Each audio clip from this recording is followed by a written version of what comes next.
স্বাগত ৭১ জানালে আপনাদের সঙ্গে আছে রাকিব হাসান। দর্শক, আপনারা জানেন সংবাদ পর্যালোচনা ভিত্তিক নিয়মিত অনুষ্ঠানে আমরা খবরের নানান দিক বিশ্লেষণের চেষ্টা করি।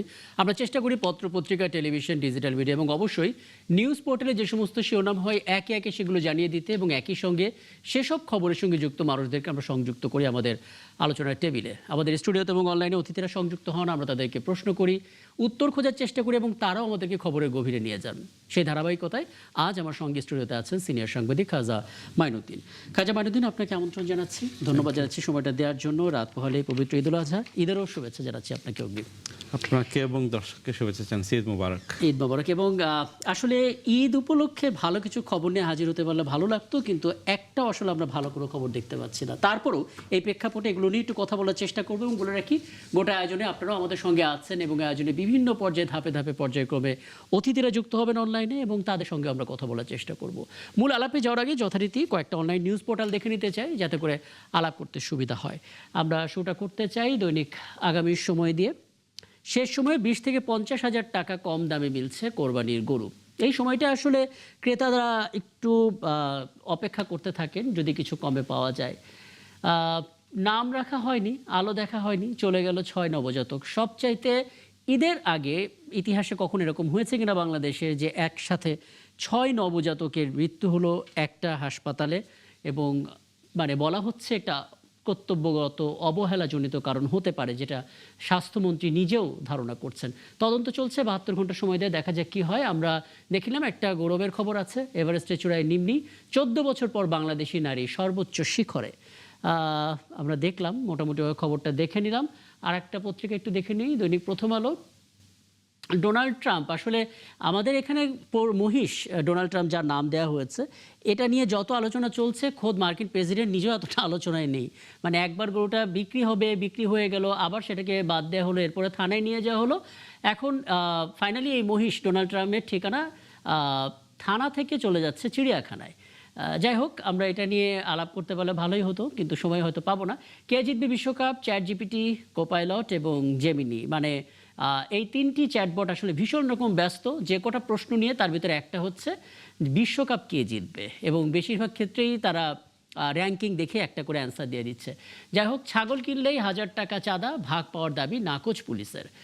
এটা আসলে প্রতি ঈদেই আমরা দেখে থাকি। 133 কোটির 2 জবাইখানায় 7 বছরে জবাই হয়েছে মাত্র একটি গরু। বিশেষ প্রতিবেদন আমরা দেখলাম। আর একটা পত্রিকা দেখে নিই, বাংলা ট্রিবিউন। সরকারের 100 দিনের আলাদা আলাদা বিশ্লেষণ রয়েছে, এবং কোন দিন কোন কাজটা হয়েছে যেটা আসলে তফসিল কিংবা কমিটমেন্টের সাথে মিলে যাচ্ছে, সেগুলো নিয়ে আলাদা আলাদা করে বিশ্লেষণ, সেটা আমরা দেখতে পাচ্ছি। একটু নিচে নামি, কমলাপুর পশুর হাটে ক্রেতা নেই, কাঁদছেন ব্যবসায়ীরা। আলোচনায় কিচেন ক্যাবিনেট কারা ছিলেন? আমরা আসলে এটা নিয়ে গতকালকে আলাপ করেছিলাম, কিচেন ক্যাবিনেট নিয়ে। বিস্ময়কর ব্যাপার হচ্ছে, সেই সময়ে যে সমস্ত উপদেষ্টা ছিলেন, প্রত্যেক উপদেষ্টা একটা কমন বক্তব্য হচ্ছে কিচেন ক্যাবিনেট ছিল বলে আমি শুনেছি, কিন্তু আমি সেখানে ছিলাম না। গতকাল আমরা আলাপ করেছিলাম এটা, যদি একটু আগের খবর পেলাম আসলে সাবেক প্রধান উপদেষ্টা ডক্টর ইউনূস তিনি দেশ ছেড়েছেন। 5 ঘন্টা আগের খবর, প্যারিসের উদ্দেশ্যে তিনি রওনা দিয়েছেন। এটা দেখলাম, কালশির আগুনে পুড়ে ছাই স্বপ্ন, খোলা আকাশের নিচে ঈদ। দেখে নিলাম, আমরা দেখি না, আরেকটু নিচে যাই, সেখানে নাসিরুদ্দিন পাটোয়ারিকে নিয়ে আলাদা একটা প্রতিবেদন আছে। কেন টার্গেটে নাসিরুদ্দিন পাটোয়ারি, সেই খবরটা রয়েছে। স্বরাষ্ট্রমন্ত্রী হস্তক্ষেপে কোরবানি হচ্ছে না, মহিষ ডোনাল্ড ট্রাম্প, এই খবরটাও আমরা দেখলাম। মোটামুটিভাবে আমরা দেখে নিলাম কি কি খবরগুলো শিরোনামে এসেছে, এগুলোর মধ্যে আমরা আলাপ করার চেষ্টা করব। এবং বলে রাখি, এই মুহূর্তে আমার সঙ্গে আছেন জনস্বাস্থ্য ইনস্টিটিউটের পরিচালক ডাক্তার মোহাম্মদ মমিনুর রহমান। ডাক্তার মোহাম্মদ মমিনুর রহমান, আপনাকে আমন্ত্রণ জানাচ্ছি, ধন্যবাদ জানাচ্ছি আমাকে সময়টা দেওয়ার জন্য, এবং অগ্রিম ঈদের শুভেচ্ছা আপনাকে। এবং আশা করি বেশ কিছু বিষয় নিয়ে আলোচনা করার সুযোগ আপনার সঙ্গে হবে। আমরা আসলে 6 নবজাতকের যে মৃত্যুর ঘটনাটা ঘটল, আদিন কর্তৃপক্ষের বরাতে কিছু উত্তর আমাদের কাছে এসেছে, স্বাস্থ্যমন্ত্রী কিছু অবজারভেশন এসেছে, এবং সাংবাদিক যারা ছিলেন তাদেরও কিছু বক্তব্য আমরা সেখান থেকে পেয়েছি, সেগুলো নিয়ে আলাপ করব। তবে তার আগে হামির ইস্যুতে আমরা একটু ফোকাস করতে চাই। আমরা একটা পরিসংখ্যান দেখছিলাম, যদি আমরা 3 দিনের হিসাবটা করি, দেখা যাচ্ছে 25শে মে আমরা 24 ঘন্টার হিসেবে 17 জন হামে মৃত্যুর খবর আমরা পেয়েছিলাম। এরপর আমরা দেখলাম 26শে মে 10 জনে, আর 27 মে এখন আমার হাতে 5 জনে, 17, 10, 5 সংখ্যাটা কমছে। এখন কমছে কি হামের উপদ্রব কমছে, টিকার কার্যকারিতা বাড়ছে এই কারণে, নাকি ঢাকা ছাড়ছেন মানুষ এই কারণে আসলে সংখ্যাটা কম পাওয়া যাচ্ছে? জি, এটা কি আমাকে জিজ্ঞেস করেছেন? জি, আমি আপনাকে জিজ্ঞেস করেছি, আপনার একটা পর্যবেক্ষণ জানতে চাচ্ছি। জি। আসলে আমরা তো হামের এপ্রিল মাস থেকেই মিজেলস ভ্যাকসিনেশন ক্যাম্পেইন করেছি, এটা তো আপনারা জানেন। এবং এই ভ্যাকসিনেশন ক্যাম্পেইনে আমরা 100% আমরা কভারেজ করেছি। জি। এখন আমাদের বাড়ি বাড়ি আমরা সার্চ করছি, বাড়ি বাড়ি সার্চ করে লেফট আউট যে বাচ্চাগুলো পাওয়া যাচ্ছে সেগুলোকে আমরা ভ্যাকসিন দিচ্ছি। এবং ভ্যাকসিনেশনের কারণে যে একটা হার্ড ইমিউনিটি তৈরি হয়েছে, জি। এই ইমিউনিটির কারণে আসলে এখন হামের প্রকোপটা আস্তে আস্তে কমে আসছে এবং এটা আরো কমে যাবে সামনে। তাহলে মানে আমি আসলে এই জায়গাটাতে আশাবাদী হব এই অর্থে যে টিকা পুরোপুরি দেওয়া হয়েছে, কার্যকারিতা পাওয়া যাচ্ছে এটা, নাকি আসলে শহর ছাড়ছেন মানুষ এই কারণে হিসেবটা কমে শহর গেছে? ছাড়ছে বলে কথা না, আমাদের কাছে তো সারা দেশ থেকে রিপোর্ট আসে। রিপোর্টগুলো তো শুধু শহর কেন্দ্রিক না, এটা সারা দেশ থেকে আপনার একদম রুট লেভেল থেকে রিপোর্টগুলো আসে, আচ্ছা। স্যাম্পলগুলো আসে। আমাদের স্যাম্পলের পরিমাণও কমে গিয়েছে। আচ্ছা, আর একটা শঙ্কার কথা বলা হচ্ছে, সেটার সাথে আপনি একমত কিনা, যেহেতু হাম একটা উচ্চমাত্রা ছোঁয়াচে রোগ, কাজেই রাজধানীর বাইরে যখন মানুষ যাচ্ছে এবং যখন ফিরে আসবে প্রাদুর্ভাব বাড়তে পারে। না, সেটা আমরা আশঙ্কা করছি না। এ কারণে যে আমাদের যেহেতু ভ্যাকসিনেশন কভারেজ 100% হয়ে গিয়েছে, আমাদের ইমিউনিটিটা হার্ড ইমিউনিটি ডেভেলপ করছে, সেই কারণে আমাদের সংক্রমণটা বাড়ার আমরা সম্ভাবনা দেখছি না।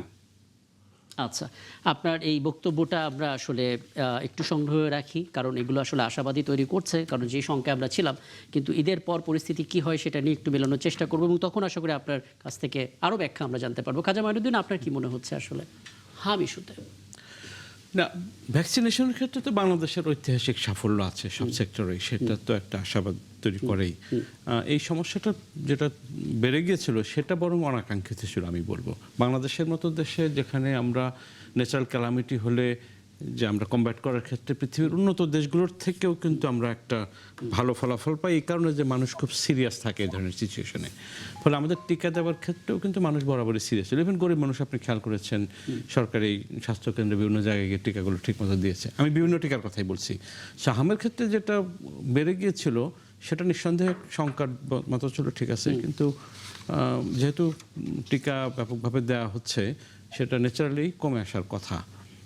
কিন্তু আপনি যেটা বললেন একটু আগে, যে মানুষের মুভমেন্ট যেহেতু বেড়ে যাবে ঈদ উপলক্ষে, এই সংখ্যাটা থেকে যায়। উনি যেটা বলেছেন সেটা যদি না হয় সেটা নিঃসন্দেহে অনেক ভালো, কিন্তু বাস্তব অবস্থা হচ্ছে যে একটা সংখ্যা থেকে যায়, না হলে আমরা নিশ্চয়ই সবচেয়ে খুশি মানে হব। এখানে ভ্যাকসিনেশন হয়েছে, ভ্যাকসিনেশনের রেজাল্ট পাওয়া যাবে, কাজ শুরু করেছে, এই সমস্ত ফ্যাক্টরগুলো মাথায় রেখে ডাক্তার মোহাম্মদ মমিনুর রহমান এটা আশাবাদ দিলেন যে আসলে ছড়াবে না।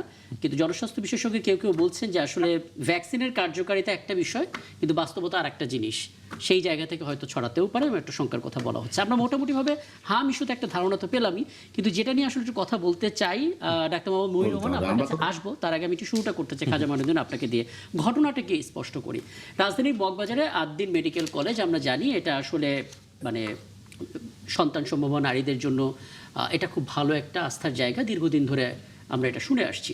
সেই জায়গায় পোস্ট ডেলিভারি ওয়ার্ডে এক রাতে 6 নবজাতকের মৃত্যুর ঘটনা ঘটলো। মানে 11 নবজাতক ছিল, 5টি নবজাতককে বাঁচানো গেছে, 11 বা 6 জন নবজাতকের মৃত্যু হয়েছে। এর মধ্যে নাজমা নামে একজন মা আছেন, যার যমজ বাচ্চা ছিলেন, দুজনকে তিনি হারিয়েছেন। এবং এটা কেন ঘটলো, তাৎক্ষণিকভাবে অভিভাবক যারা আছেন তারা যে অভিযোগগুলো করছেন, প্রথম অভিযোগ অবহেলাজনিত কারণ। সে অবহেলাজনিত কারণ কেমন হতে পারে? যে এসিটা ব্যবহার করা হচ্ছিল, যে রুমে এসি ছিল, সেই এসিটা ভেন্টিলেশন ছিল না, অর্থাৎ এই এসিটা কোনোভাবে যদি বন্ধ হয়ে যেত, অক্সিজেন হ্যাঁ, যথেষ্ট তাহলে ছিল না। অক্সিজেনের একটা ঘাটতি তৈরি হতো। দ্বিতীয় বিষয়, যেটা আমাদের সহকর্মী নাদিয়া শাবিন তার প্রতিবেদনে ফাইন্ডিংস এনেছেন, ওই হাসপাতালে এসে এসি বিশেষজ্ঞ সংগঠনের নেতারা অভিযোগ করেছেন ওই ওয়ার্ডে যে ধরনের এসি লাগানো হয়েছে সেটা ইমারত নির্মাণ বিধিমালার লঙ্ঘন। আচ্ছা, এরপর স্বাস্থ্যমন্ত্রী এসেছেন, তিনি এসেই বলেছেন যে এখানে একটা অবহেলাজনিত কারণ থাকতে পারে, এটা তার বাস্তব অভিজ্ঞতা থেকে, অবজারভেশন থেকে। স্বাস্থ্য দপ্তরও একই স্টেটমেন্ট দিয়েছে, একই শঙ্কার কথাই তারা বলেছেন, কিন্তু 3 দিনের মধ্যে প্রতিবেদন জমা দিতে হবে, এরকম একটা ঘটনার কথা বলা হচ্ছে। যদিও আদ্দিন হাসপাতাল কর্তৃপক্ষ শোক দুঃখ প্রকাশ করে বলেছে যে আসলে আমাদের দিক থেকে চেষ্টা ছিল, বাঁচানো যায়নি তাদেরকে। পুরো বিষয়টা আপনার সাংবাদিকতার দৃষ্টিকোণ থেকে বলবেন। একটা হচ্ছে এই ধরনের কথা যখন আমরা মানে তদন্ত হচ্ছে এই পর্যায়ে, যখন সাংবাদিক হিসেবে আমরা রিপোর্ট করতে গেছি কিংবা কথা বলতে গেছি, তখন বলেছে এটা তো তদন্তাধীন আছে, কথা বলা যাবে না। এই বিষয়টা আমি মানি না। কারণ হচ্ছে যে তদন্তাধীন বিষয়, আমি তো আমার অনুমানগুলো সেটা নিঃসন্দেহে বলতে পারার কথা। আমি কোনো কনক্লুসিভ কিছু বলছি না, কিন্তু আমার ধারণাগুলো তো শেয়ার করতে পারবো। সুতরাং এখানে নেগলিজেন্স বা অবহেলার ধারণাটা কিন্তু পরিষ্কার। আর একটা হলো যে এই অবহেলার যে প্রথম চোটে কি হয়, অবহেলার অভিযোগটা প্রথম চোটে আমার বিশ্বাস হয়। কেন বিশ্বাস হয়? এতে অতীত এক্সাম্পলগুলো আমাদের এখানে আছে, যা এই অবহেলার প্রমাণ আমাদের কাছে আছে। এবং আমরা হসপিটাল বলেন, যে কোনো সার্ভিস সেক্টরে বলেন, সেটা আমরা এমন একটা আস্থার জায়গা তৈরি করতে পারিনি, এমন কালচার তৈরি করতে পারিনি যে আমাদের ওই দায়িত্বে যারা থাকেন, যে প্রফেশনের হোক না কেন, তারা যে দায়িত্বটা সুষ্ঠুভাবে পালন করবেন এই গ্যারান্টি আমরা দিতে পারি না। এই বিশ্বাস আমাদের গড়ে ওঠে নাই, সত্যি কথা বলতে। আর কথা, প্রথম কথাই যেটা, আপনি তো অস্বীকার করতে পারেন না যে 6টি মৃত্যু ঘটেছে, 6টি ট্র্যাজেডি ঘটেছে। এটা তো ঘটেছে একদম, এবং এটা খামাখা ঘটেনি, কোনো সন্দেহ নাই। এবং এসির বিষয়টি আরেকটা করে বিশ্বাস হয়, আমি একবার বাসে সিলেট থেকে ঢাকা ফিরছিলাম, তো মাঝরাতে এসি বন্ধ করে দিয়েছে এবং আমি বমি করে দিয়েছিলাম অক্সিজেনের অভাবে। তো আমি একটা মানে পূর্ণ বয়সী মানুষ, আমি বমি করে দিয়েছিলাম অক্সিজেনের অভাবে। ওই নবজাতকদের অক্সিজেনের আরও বেশি অভাবে কি হতে পারে সেটা তো অনুমেয়। সুতরাং এখানে নেগলিজেন্সের একটা ব্যাপার নিঃসন্দেহে বলা যায়। আর হসপিটাল কর্তৃপক্ষ দুঃখ প্রকাশ করছেন, বাঁচানো যায়নি, কিন্তু এতটা কাকতালীয় হবে না যে 6 জন নবজাতক একসাথে একদম। মারা আমি যাবে। আরো কিছু ব্যাখ্যা জেনে তারপর আবার আপনার কাছে ফিরি। ডাক্তার মোহাম্মদ মমিনুর রহমান, আমরা যদি দেখি যে চিকিৎসকরা ভুল চিকিৎসা করেছেন, সেটা নিয়ে কথা হতে পারে, কারণ দিন শেষে আসলে কোনো চিকিৎসকই চান না তার রোগী আসলে ভুল চিকিৎসায় মারা যাক। কারণ এত পড়াশোনা করে, এত রকমের প্র্যাকটিস, নানা কিছুর মাধ্যমে যখন আসে, দিন শেষে মানবতাবোধ এবং প্রশিক্ষণ সব কিছু মিলে একজন চিকিৎসক সর্বোচ্চ চেষ্টা করেন তার রোগীকে বাঁচাতে, এ বিষয়ে কোনো সন্দেহ নেই। কিন্তু যখন আসলে এ জাতীয় ঘটনা ঘটে, যেখানে আসলে চিকিৎসাজনিত কারণ না, অবহেলাজনিত কারণ, তাও সেন্সিটিভ জায়গা, পোস্ট ডেলিভারি ওয়ার্ড, আপনাকে শুধুমাত্র স্বাস্থ্য দপ্তরের মহাপরিচালকের বক্তব্যটা কোট করে শোনাই।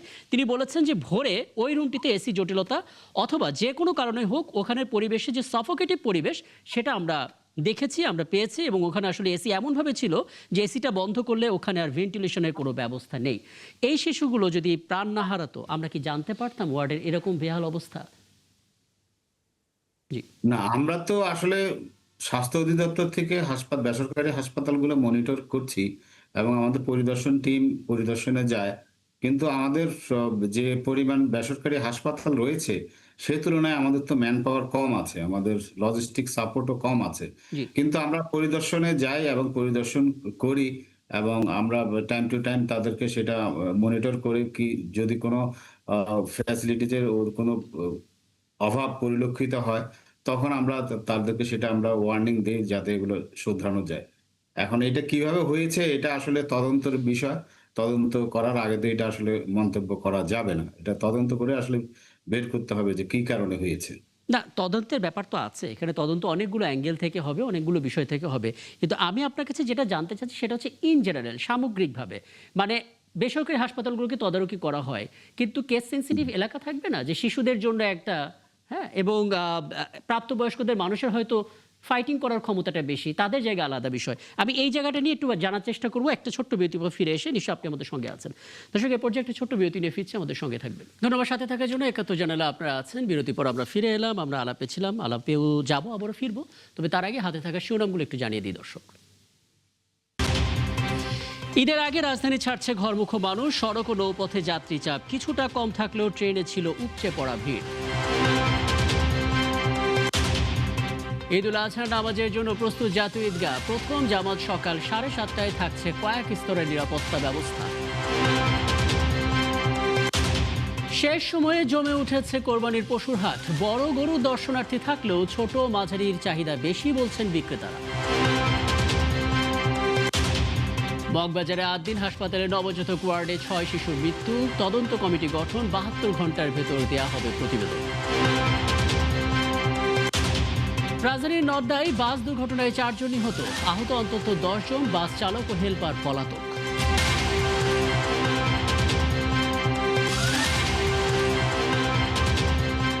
আবার আলাপে ফিরতে চাই। জনাব খাজা মহিউদ্দিন, আপনি আলাপের সঙ্গে আছেন, আপনি চাইলে প্রশ্ন করতে পারেন। ডাক্তার মোহাম্মদ মমিনুর রহমান, একটা বিষয় একটু জানতে চেয়েছিলাম আপনার কাছে, প্রশ্ন করে গিয়েছিলাম। আপনি বলছিলেন যে বেসরকারি হাসপাতালগুলোতে নজর রাখা হচ্ছে, তাদের ফ্যাসিলিটি এবং তাদের গুণগত বিষয়গুলো নিশ্চয়ই পর্যবেক্ষণ করা হচ্ছে, কিন্তু সেই পর্যবেক্ষণের মাঝেও এরকম অনাকাঙ্ক্ষিত ঘটনা ঘটে গেল এবং সাথে তো এই প্রশ্নটা উঠবে যে পর্যবেক্ষণ আসলে কেমন হচ্ছে যেখানে এত বড় কেস সেনসিটিভ ঘটনা ঘটে যেতে পারে। আপনার মনে হয় কিনা সেই নজরদারিটা ঠিকঠাক মতো আছে কিনা? না, নজরদারি তো আমরা করছি, কিন্তু আমরা তো প্রতিদিন গিয়ে আসলে নজরদারি করতে পারবো না। এখন এই ক্ষেত্রে তো যারা বেসরকারি হাসপাতালের যারা মালিক আছে, যারা জি স্বাস্থ্যসেবা জি করছে, তারা যদি নিজেরা যদি সচেতন না হয় এবং তারা যদি এইসব বিষয়গুলোকে খুব কেয়ারফুলি হ্যান্ডেল না করে, তাহলে তো এটা দুঃখজনক। কারণ আমরা তো প্রতিদিন গিয়ে তাদেরকে পর্যবেক্ষণ করতে পারবো না, তাই না? নিজেদেরও তো একটা রেসপন্সিবিলিটি থাকতে হবে এবং স্বাস্থ্য সেবাকে সেবা হিসেবে গণ্য করতে হবে, ব্যবসা হিসেবে গণ্য না করে। এই দিকটা আসলে দেখতে হবে হ্যাঁ, সব। কিন্তু কিন্তু আমরা যখন দেখতে পাচ্ছি যে 6 শিশুর মৃত্যু মানে হচ্ছে 6টি বড় সম্ভাবনার মৃত্যু এবং এমন একটা হাসপাতালে এটা ঘটেছে যেখানে আসলে হওয়ার কথাই ছিল না। অনেকের মুখ থেকে অনেক রকমের ভালো রিভিউ সেই জায়গায় হাসপাতালে আছে, কিন্তু মুশকিল হচ্ছে এই হাসপাতালে যখন এই ঘটনা ঘটতে পারে আশপাশের পরিস্থিতি আসলে কি, মানে সেটা তো একটা বড় শঙ্কা। আর শুধুমাত্র দুঃখ প্রকাশ করাই তো শেষ কথা না। না, আমরা তো এখন এই ঘটনার পরে আমাদের নজরদারি এবং আমাদের পর্যবেক্ষণ আরো জোরালো করব আমরা সব হাসপাতালগুলোতে, এবং আরো যাতে এই বিষয়গুলো মেনটেন করা হয় সেগুলো আমরা আরো কড়াকড়ি ভাবে দেখবো এখন থেকে। যে আগেও দেখে আসছি আমরা, আরো কড়াকড়ি করবো যে বিষয়গুলো, কিন্তু নিজেদেরও আসলে রেসপন্সিবিলিটি থাকতে হবে হাসপাতাল কর্তৃপক্ষের। আচ্ছা, আমার সঙ্গে সিনিয়র সাংবাদিক খাজা মঈনুদ্দিন আছেন, তিনি আপনার কাছে কিছু জানতে চাইবেন। জি, আমার প্রশ্নটা হচ্ছে যে ধরেন বড় হাসপাতাল আর দিনের চেয়ে অনেক বেশি নাম করা হাসপাতাল, তার সেখানে যদি অনিয়ম থাকে সেখানে তো অনেকে বলতেই সাহস পাবে না একদম। সুতরাং আপনি মনিটরিং কথা বলতে, সেটা ভালো মনিটরিং করা দরকার, কিন্তু আপনি যদি ব্যবসায়িক মানসিকতা নিয়ে যারা হাসপাতাল চালাচ্ছে তার উপর ছেড়ে দেন, তাহলে আমি খুব যদি একটু রূঢ় ভাষায় বলি, চোরায় না শুনে ধর্মের কাহিনী, সেরকম একটা ব্যাপার হয়ে দাঁড়াবে না? এবং সেক্ষেত্রে আমরা সরকারের দিক থেকে বিশেষ ক্ষেত্রে দৃষ্টান্তমূলক পিউনিটিভ মেজার দেখতে চাই। পিউনিটিভ মেজার প্রতিজনকে নিতে বলছি না, কিন্তু একটা নিলে পরে আরও 1000 জন এটা ঠিকঠাক মতো চলবে, সেই পিউনিটিভ মেজার আমরা দেখছি না। সেই ক্ষেত্রে আপনার বক্তব্য যদি থাকে। জি। না, মেজারমেন্ট তো আমরা নিচ্ছি না যে তা না। আমরা যখনই অনিয়ম দেখছি তখনই মেজার নিচ্ছি, অনেকের লাইসেন্স বাতিল করছি, অনেককে সতর্ক করছি, সতর্ক করে চিঠি দিচ্ছে আমাদের উপজেলা লেভেলে। উপজেলা health and family planning officer ইউচিপিউরা মনিটর করছে, জেলা পর্যায়ে সিভিল সার্জন মনিটর করছে। সাম্প্রতিক সময়ে কি এমন কোনো ব্যবস্থা নেওয়া হয়েছে কঠিন কোনো বিষয়ে? না, ব্যবস্থা তো নেওয়া হয়, রুটিন নেওয়া হচ্ছে। অনেক হাসপাতাল বন্ধ করা হয়েছে, অনেক হাসপাতাল সিলগালা করা হয়েছে, অনেকের লাইসেন্স বাতিল করা হয়েছে, এরকম ব্যবস্থা তো নেওয়া হয়েছে এবং হচ্ছে না যে তা না, হচ্ছে। আচ্ছা, আর একটা কৌতূহল, ধরেন যারা ভিকটিম হয়, ধরেন আমার আত্মীয় বন্ধুর কেউ যদি এই ধরনের বড় হাসপাতালে যদি ভিকটিম হয়, আমি অভিযোগ করব কোথায় এ বিষয়ে? হাসপাতালে ভিকটিম হলে হাসপাতাল কর্তৃপক্ষের বিরুদ্ধে অভিযোগ করতে হলে আপনাকে স্বাস্থ্য অধিদপ্তরে অভিযোগ করতে হবে। আচ্ছা, এখন আর যদি পর্যন্ত কোনো ডাক্তারের বিরুদ্ধে অভিযোগ হয় সেটা বিএমডিসিতে অভিযোগ বিএমডিসি করতে হবে। করতে হবে, সেটা জানি। আচ্ছা, মানে এটা হয়তো অনেকেই জানতে চাইবেন, আপনার কথা শুনে হয়তো অনেকে এই আশাবাদটা পাবেন যে হ্যাঁ আপনাদের তদারকি আছে, আপনাদের নজরদারি আছে, কিন্তু কোনো রকমের মানে সাম্প্রতিক সময়ে কোনো ব্যবস্থা নিয়েছেন এমন কোনো ঘটনা, এমন কোনো কেস স্টাডি বলতে পারবেন? না, এরকম তো প্রতিদিনই কিছু না কিছু হচ্ছে। এখন আমার কাছে সামনে এখন ওই ধরনের আসলে রেকর্ড নেই, যেটা আমরা বলতে পারছি না, কিন্তু এটা রুটিনলি হচ্ছে। আপনার খবর নিলে দেখতে পারবেন। আমি হ্যাঁ। আচ্ছা, আপনারা কি এটা মিডিয়াতে ফলো করে প্রচার করেন না কেন? সেটা করলে তো এটা মানুষ জানতে পারতো। পত্রিকাগুলোতে তো আপনি খুললেই মাঝে মাঝে দেখবেন যে অমুক হাসপাতাল বন্ধ করা হয়েছে, অমুক হাসপাতালকে সতর্ক করা বেশ কম। হয়েছে। মোবাইল টিম না, আসলে ডাক্তার মোহাম্মদ ঘটনা মমিনুর হচ্ছে রহমান, কি, আপনি শুনেন, আমাদের মোবাইল টিম চালাতে হলে আমাদেরকে জেলা প্রশাসনের উপরে ডিপেন্ড করতে হয়। এই জন্য আমরা কিছুদিন আগে সিভিল সার্জন সম্মেলনে দাবি উত্থাপন করেছিলাম যে আমাদের সিভিল সার্জনদেরকে ম্যাজিস্ট্রেসি পাওয়ার দিতে হবে, তাহলে আমাদের অন্যের উপর ডিপেন্ড করতে হয় না। আমাদেরকে পুলিশের উপর, জেলা প্রশাসকদের উপর ডিপেন্ড করতে হয়। যা আমরা চাহিদা দিলে তারা তাদের যখন সুবিধা হয় তখন সুবিধা মতো তারা আমাদেরকে প্রোভাইড করে। এছাড়া আমরা তো তাদের ম্যাজিস্ট্রেট এবং পুলিশ ছাড়া তো মোবাইল কোর্টে যেতে পারি না। আমরা তো একার যে গিয়ে কাউকে ব্যবস্থা নিতে পারি না, আমাদের তো সাপোর্ট লাগবে। সেই সাপোর্টগুলো আসলে জোরদার করার জন্য জেলা প্রশাসন এবং পুলিশকেও আন্তরিক হতে হবে আমাদেরকে সাপোর্ট দেওয়ার জন্য। এখন ধরুন জেলা প্রশাসকের পক্ষ থেকে আন্তরিকতার অভাব রয়েছে, কিন্তু রোগী তো থেমে থাকবে না। এবং তারা যখন মারা যাবে তখন প্রথম সুযোগে আসলে অবহেলা এবং চিকিৎসকদেরকে দায়ী করবেন। সেই জায়গা থেকে চিকিৎসকদের দিক থেকে তো একটা শক্ত মুভমেন্টের প্রয়োজন, শুধু কথা বলে তো হবে না। সেরকম কোনো চেষ্টা করেছিলেন আপনারা? হ্যাঁ, আমরা করছি, চেষ্টা করছি। আপনাকে তো বললামই, আমরা সব পর্যায়ে আসলে মোবাইল কোর্ট করা হয়। কারণ মোবাইল কোর্ট ছাড়া তো যাওয়া যায় না। তাদেরকে পানিশমেন্ট দিতে হলে তো আপনার একটা পাওয়ার লাগবে, একটা ম্যাজিস্ট্রেসি পাওয়ার থাকতে হবে, তাই না? সে পাওয়ার ছাড়া তো আপনি কাউকে পানিশমেন্ট দিতে পারবেন না। সেই চেষ্টা তো আমরা করছি। আসলে খুব শক্ত চেষ্টা, খুব মানে শক্ত নজরদারি যদি নিয়মিতভাবে থাকে তাহলে অনাকাঙ্ক্ষিত ঘটনা ঘটতে পারে, কিন্তু 6 শিশু মৃত্যুর মতো অনাকাঙ্ক্ষিত ঘটনা নিশ্চয়ই ঘটাটা এটা তো স্বাভাবিক না। অত্যন্ত দুঃখজনক। 6 শিশুর মৃত্যু, এটা তো আমাদের জন্য অত্যন্ত দুঃখজনক। হ্যাঁ, আচ্ছা, আমরা শিশুর প্রসঙ্গে আবারও আসবো, শিশুদের মায়ের প্রসঙ্গে আসি। মানে এই নবজাতকের মায়েরা যেভাবে ট্রমাটাইজ এখন এবং যেভাবে আসলে চরম মাত্রার উদ্বিগ্নতার মধ্যে তারা যাচ্ছেন, শুধুমাত্র দুঃখ প্রকাশ করে তো কিছু হবে না। তাদের দিক থেকে চিকিৎসকরা বা আপনারা যারা আছেন সরকার বিভিন্ন প্রতিষ্ঠানের দায়িত্বে কোনো রকমের উদ্যোগ কি নেবেন? আমাদের স্বাস্থ্যমন্ত্রী মহোদয় তাদেরকে সহযোগিতা করার জন্য অত্যন্ত আন্তরিক, এবং আমরা আশা করছি যে আমাদের তাদের যে কোনো প্রয়োজনে আমরা স্বাস্থ্য মন্ত্রণালয় এবং স্বাস্থ্য অধিদপ্তর তাদেরকে সহযোগিতা করব। আমরা 3 দিনের জন্য অপেক্ষা করছি, 3 দিন পর হয়তো প্রতিবেদন পাবো। কিন্তু এই ফাঁকে যে কটা বিষয় নিয়ে আজকে সারাদিন সাংবাদিকটা জিজ্ঞেস করেছিলেন, প্রথম বিষয় জিজ্ঞেস করলেন যে ঘটনা যদি রাত 12টায় ঘটে থাকে তাহলে সেই খবর পেতে পেতে ভোর 6টা পর্যন্ত কেন বাড়লো? তার মানে ওই জায়গাটাতে নিশ্চয়ই কারো না কারো থাকার প্রয়োজন ছিল, যিনি ছিলেন না, এবং যিনি যখন দেখেছেন তখন হাতে সেই সময়টা ছিল না। কাজে এই জিনিসটা নিয়ে একটু জানতে চাই আপনার কাছে। লোকবল সংকটের অভাব হতে পারে, কিন্তু গুরুত্বপূর্ণ জায়গায় তো লোকবল থাকবে। গল্পটা দেখেন কিনা এখানে? সেটেললি দেখা যায়, হতে পারে যে বাড়তি লোক ছুটিতে চলে গেছে, হতে পারে যে যে আসার কথা ছিল নাইট শিফটে সে ঠিক মতো আসেনি, হতে পারে যে যিনি ডিউটিতে ছিলেন তার এক্সটেন্ডেড ডিউটিতে উনি করেছেন, উনি কাহিল হয়ে গেছেন। আমি জানি না, অনুমান হচ্ছে এই জাতীয় বিষয় হয়ে থাকতে পারে। আরেকটা হচ্ছে যে ধরেন আদ্দিন যেহেতু একটি ভালো হাসপাতাল বলে মানুষ জানে, তাদের দিক থেকে একটা ওভার কনফিডেন্স হয়ে থাকতে পারে যে আমরা তো মোটামুটি ভালোই, সুতরাং আমাদের যা চলছে ঠিকঠাক মতো চলছে। কিন্তু বাংলাদেশের আপনি যত ভালোই হন, আপনি বাংলাদেশে আমাদের যে চিকিৎসা ব্যবস্থা বা বিভিন্ন সার্ভিস সেক্টরের যে কালচার, সেখানে আপনি যদি ওই যে 24/7 যদি চোখ খোলা না রাখেন, সেখানে নেগলিজেন্স হওয়াটা খুব স্বাভাবিক ব্যাপার, এবং নেগলিজেন্সের পরে অ্যাক্সিডেন্ট হওয়ার পরেই কেবল আমাদের নজরে আসে। আর আমাদের এই সামগ্রিক আলোচনা থেকে যেটা আমরা বুঝতে পারছি সেটা হচ্ছে যে এটা কিন্তু জটিল বিষয় হয়ে দাঁড়াইছে। এটা শুধু এক পক্ষের ব্যাপার হবে না, শুধু হাসপাতাল পক্ষকে উদাত্ত আহ্বান জানালে সমাধান হবে না, শুধু ডাক্তারদের ঠিকঠাক করলেও সমস্যার সমাধান হবে না। এখানে প্রশাসন, পুলিশ, সরকারের অন্যান্য বিভাগ সকলের সম্মিলিত প্রচেষ্টার ইস্যু আছে। অথবা আপনি এখানকার গভর্নেন্স ঠিকঠাক করার জন্য ডাক্তার সাহেব যেটা বললেন যে যদি ম্যাজিস্ট্রেসি পাওয়ার দেওয়া যদি যৌক্তিক মনে হয়, ম্যাজিস্ট্রেসি পাওয়ার দেওয়া উচিত। কারণ এটার জন্য যদি আরেকটা ডিপার্টমেন্টের উপর বা আরেকটা কর্তৃপক্ষের উপর ডিপেন্ড করতে হয়, ততক্ষণে কিন্তু অনেক সময় চলে যায় এবং গভর্নেন্স তখন লুজ হয়ে যায়, তখন আর মানে সুষ্ঠু গভর্নেন্স আর কার্যকর থাকে না। সেই জন্য সমস্যা সমাধান করার জন্য সরকারের দিক থেকে যা কিছু করা দরকার সেটা মানে ওয়ান অফ না, যে এটা সমস্যা হয়েছে এইবার করলাম তা না, এটা একটা লং লাস্টিং সলিউশনের দিকে যাওয়া উচিত। মানে মুশকিল হচ্ছে যখন ঘটনা ঘটে তখন অত্যন্ত আলোচনাগুলো চলে, তারপর অন্য ঘটনায় এটা হারিয়ে যায়, যে কারণে সারা বছর ধরে আসলে স্বাস্থ্য খাত নিয়ে ওইভাবে ভাবনাটা থাকে না। ডাক্তার মমিনুর রহমান, একটা বিষয় একটু বলবেন, আপনারা যখন বিভিন্ন অভিযান পরিচালনা করেন, তদারকি করেন, কখন কোনো তথ্যের ভিত্তিতে করেন নাকি আপনারা র্যান্ডম স্যাম্পলিং করেন? কারণ যদি র্যান্ডম স্যাম্পলিং, তাহলে বড় বড় যে সমস্ত হাসপাতালগুলো আমরা একটু বেশি আস্থাশীল মনে করি, যেদের মানে নামগুলো আমরা বেশি শুনি, সেই সমস্ত হাসপাতালগুলোতে আপনারা নিয়মিত কি প্রশ্ন করেন বা তদারকি করেন বা অভিযান? অবশ্যই যাই, বড় হাসপাতালগুলো তো আমরা যাই। কোনো অনিয়ম সেখানে পান? পেলে কি ধরনের ব্যবস্থা নেন? পেলে আমরা তাদেরকে সতর্ক করি, তারা সতর্ক করে আমাদের তাদেরকে সময় দেই। এই সময়ের মধ্যে যদি তারা মডিফাই করে, তাদের জিনিসগুলো যদি ঠিক করে, তখন আমরা আবার তাদেরকে তখন বলি যে ঠিক আছে, আমরা সেকেন্ড টাইম আবার গিয়ে দেখি সময় দিয়ে।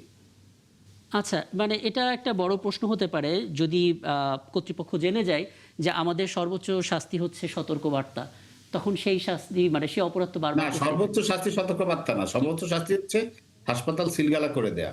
আমরা অনেক হাসপাতাল সিলগালাও করি।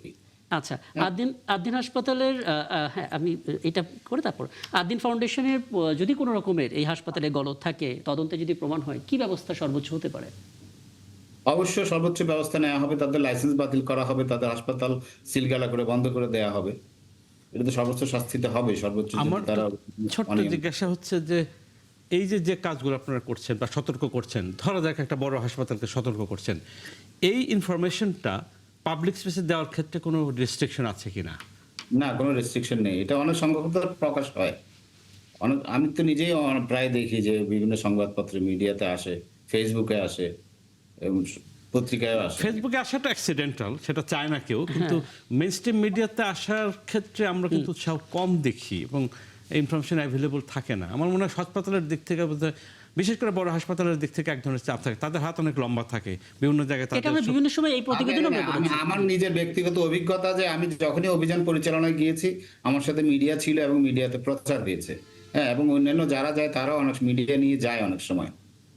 কিন্তু মুশকিল হচ্ছে আমরা আসলে সেই সমস্ত খবরগুলো প্রচারও হতে দেখি না, এবং আমরা আসলে সেই তথ্যগুলোও পাই না যে কবে কখন এরকম অভিযান চললো এবং কি পাওয়া গেল। কারণ ভোক্তা অধিকার সংরক্ষণ অধিদপ্তর যখন মাঠে যায়, অভিযান পরিচালনা করে, বিভিন্ন দ্রব্যের মধ্যে ভেজাল খুঁজে পায়, আমরা সেটা শিরোনাম করতে পারি। কিন্তু হাসপাতালে অভিযান চলেছে এবং সেখানে গিয়ে এই হাসপাতালগুলোতে এই অনিয়ম পাওয়া গেছে, এই খবরগুলো আসলে খুব একটা আমরা দেখি না।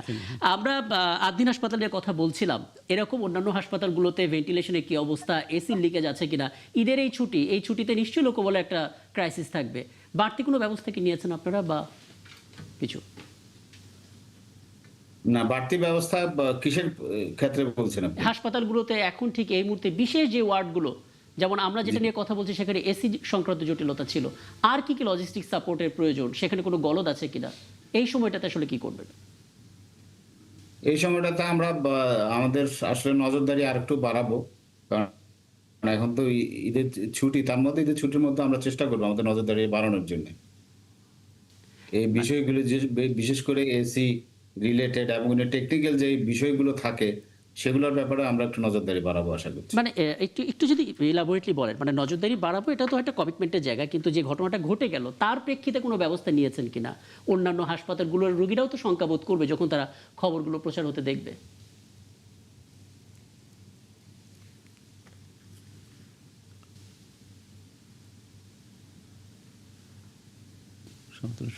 খুব সম্ভবত ব্যান্ডউইথের সমস্যা, আমরা সংযোগটা পুনঃস্থাপন করার চেষ্টা করি। আপনার কাছ থেকে এখানে খালি এই ব্যাপারটা একটু জানার চেষ্টা করি, মানে ঘটনা ঘটে যাওয়ার পর তো তোলপাড় হয়, আলাদা করে কোনো পরিকল্পনার প্রয়োজন আছে কিনা ঠিক এই মুহূর্তে, বিশেষ করে এরকম সময়টাতে যখন শহর ছাড়ছে মানুষ কোনো একটা উৎসবের প্রেক্ষিতে, রোগীর জটিলতায় সেই সময়ে আসলে সবচেয়ে বেশি হিমশিম খেতে হয়। আপনি দেখেন মানুষ যখন ঢাকা ছাড়ে, তখন বাংলাদেশ পুলিশের পক্ষ থেকে বাসায় বাসায় মেসেজ পাঠিয়ে কিন্তু সতর্ক করা হয়। পুলিশ কিন্তু ধন্যবাদ প্রাপ্য এই কাজটি করার জন্য। এই যে মানুষকে সতর্ক করেছে, এর ফলে কিন্তু অনেকগুলো চুরি ডাকাতির ঘটনা থেকে মানুষকে সেভ করা গেছে। এটা হালকা করে দেখার কোনো সুযোগ নাই।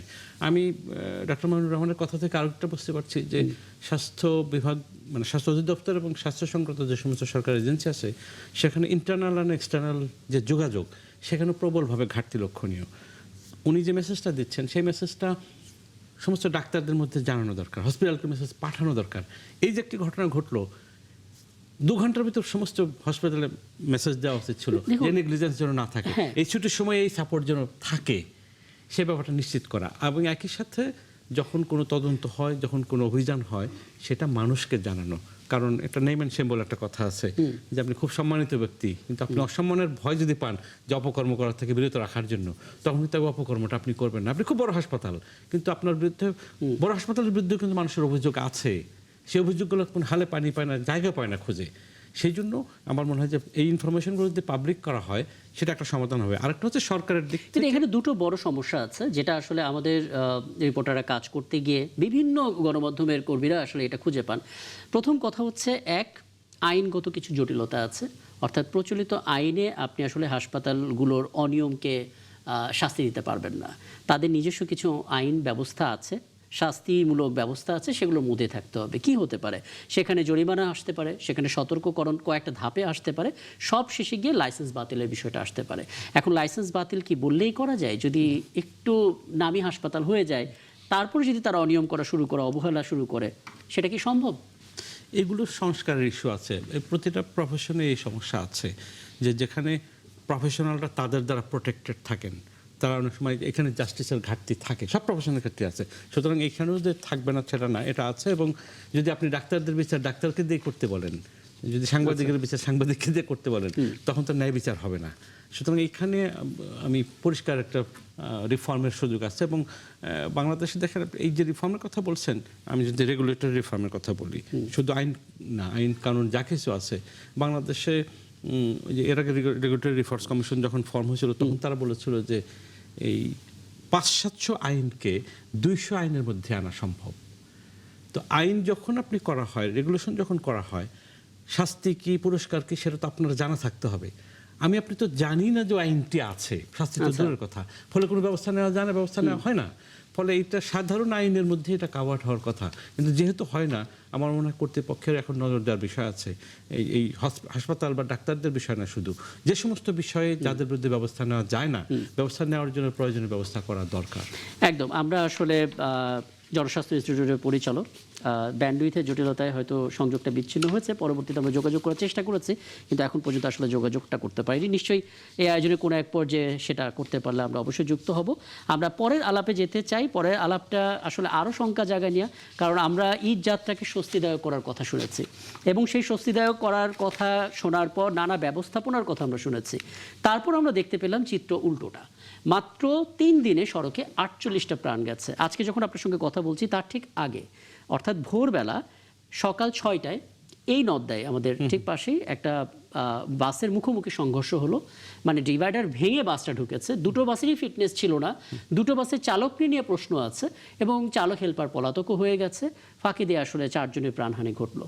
তার ঠিক 1 ঘন্টাকে 1 জনের প্রাণহানি ঘটলো। তার আগের দিন আমরা দেখতে পেলাম 15, এর আগের দিনে একই দিনে 28 জনের প্রাণহানি গেল।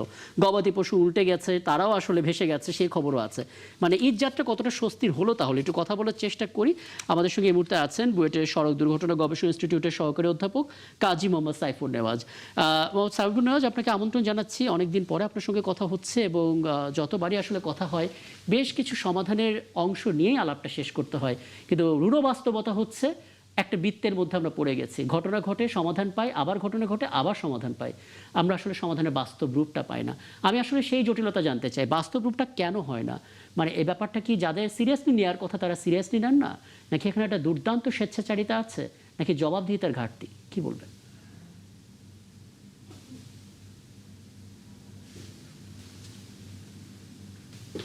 কাজটা করার কথা তারা শুধুমাত্র মানে অনেকটা লোক দেখানো কাজ করে। লাইক হচ্ছে ঈদের সময় আমরা এর আগেও দেখেছি, দেখা যাচ্ছে যে টার্মিনাল গুলোতে গিয়ে নিজে গিয়ে ক্যামেরার সামনে একটু কথা বলা, মানে কথা বলা বা হচ্ছে একটু খোঁজ খবর নেওয়া, মানে এই দৌড়ঝাঁপটাই বেশি দেখা যায়। কিন্তু বাস্তবে যদি আমরা এই সমস্যাটার সমাধান করতে চাইতাম তাহলে ডেফিনেটলি আমরা হচ্ছে যে আমাদের টিকিটিং ব্যবস্থাটাকে অনলাইন করতাম, ডেফিনেটলি আমরা আমাদের ভাড়াটাকে সুন্দর করতাম, আমরা আমাদের রাস্তায় অপরাধ চালকদেরকে আমরা হচ্ছে যে লাইসেন্সিংটা ঠিক করতাম, আমরা হচ্ছে যে অবৈধ গাড়িগুলোকে আমরা সরাতাম বা হচ্ছে যে সমস্ত আনফিট গাড়িগুলো রাস্তায় চলছে বছরের পর বছর বারবার বলো সেগুলোকে আমরা কন্ট্রোল করতাম। এবং 3 হুইলার নসিমন যেটা ইম্প্রোভাইজড যে ভেহিকেল গুলো আমাদের আসছে সড়কে সেগুলোকে আমরা রোধ করতাম। আসলে আমরা কিছুই করছি না, এগুলো কিছুই হচ্ছে না, বরং আমরা শুধুমাত্র মানে ঈদ কেন্দ্রিক অন্য শুধুমাত্র হয়তো দলবল নিয়ে আমরা একটু ভিজিট, এই যে ট্রেনের ছাদে করে আপনার আসলে এই যে যানজট বলেন, তারপরে হচ্ছে যে দুর্ঘটনা বলেন, কোনোটাতেই উন্নতি নাই এই ঈদের সময়টা। ট্রেনের ছাদে করে লোক যাচ্ছে, আগেও এখনো যাচ্ছে, ট্রেনের ছাদে করে যাওয়ার একটা পরিবার চট্টগ্রাম থেকে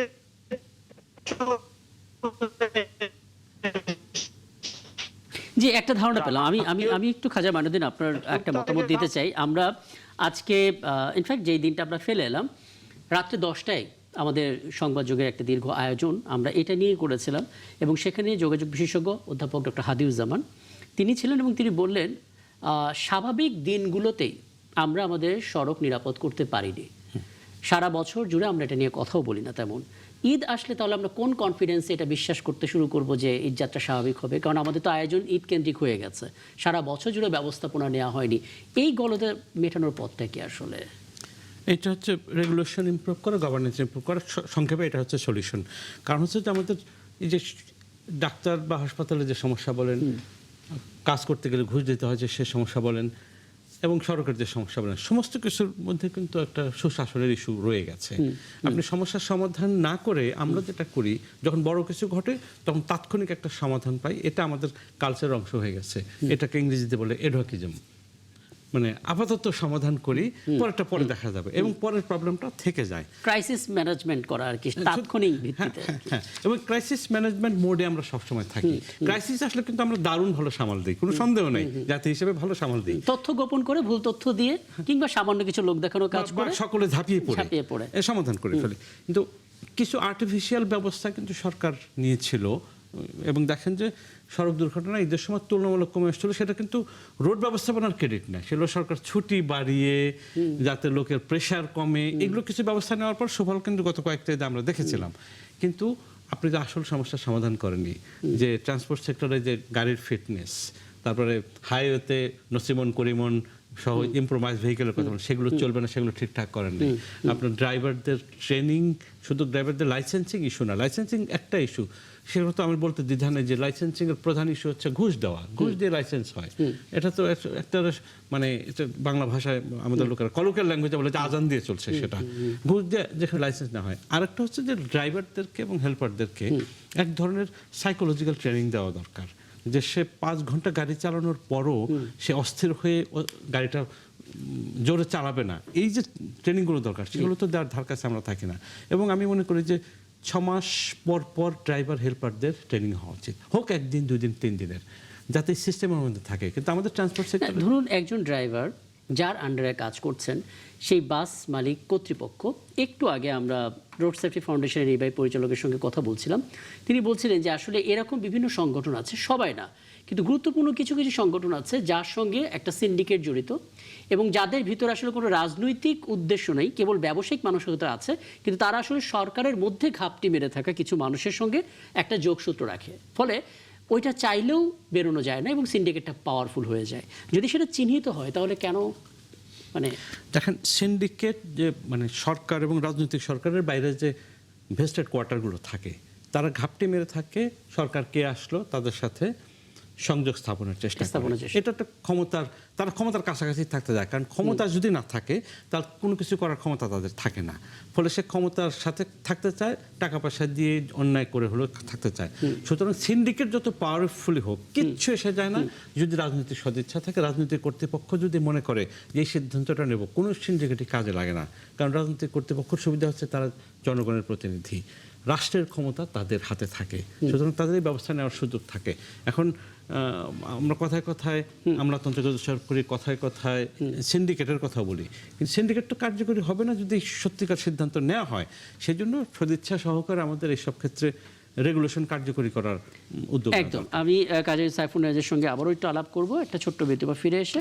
দর্শক, এ পর্যায়ে আরও একটা বিরতি নিয়ে ফিরছি, আমাদের সঙ্গে থাকবেন। সাথে থাকার জন্য ধন্যবাদ। আরও একবার আমন্ত্রণ জানাচ্ছি 71 জানুয়ারি। আমার সঙ্গে আমার অতিথি রয়েছেন কাজী মোহাম্মদ সাইফুন নিয়াজ। আপনি বলছিলেন, আপনাকে থামিয়েছিলাম, একটা বিষয় একটু যুক্ত করে দেবেন।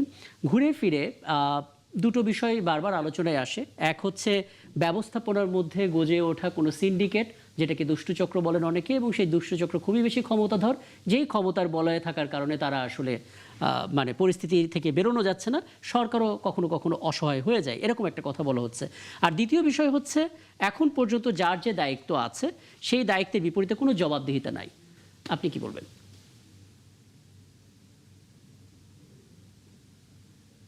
দেখেন, একটা উদাহরণ দিয়ে বলি, বাস গণপরিবহন শৃঙ্খলা কিন্তু প্রত্যেকবারই দেখা গিয়েছে কোনো না কোনো ভাবে কিন্তু বাধাগ্রস্ত করা হয়েছে।